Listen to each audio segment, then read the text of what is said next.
Hello guy, nandito tayo para pakinggan ang isang may iglesia ni Manalo walang iba kundi si Totoy Koki.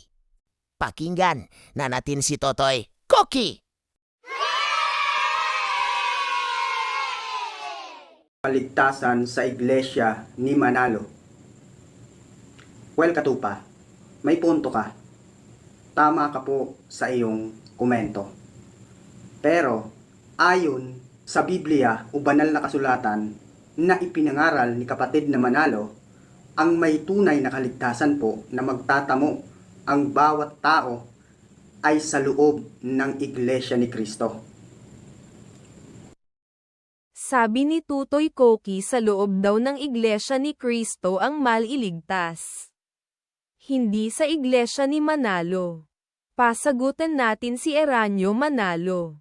Masasabi natin ang Iglesia ni Cristo na nagsimula rito sa Pilipinas, sinimula ng isang Pilipino at itinataguyod ng angaw-angaw ng mga Pilipino ay tumayo sa kanyang sariling paa.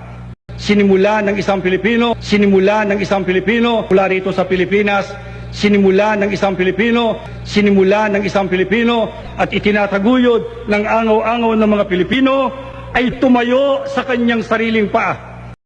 Narinig nyo ba ang sabi ni Felix Gay Manalo? Nagmula sa Pilipinas at sinimulan ng isang Pilipino at tumayo ka sa sarili mong paa. Tumayo sa kanyang sariling paa.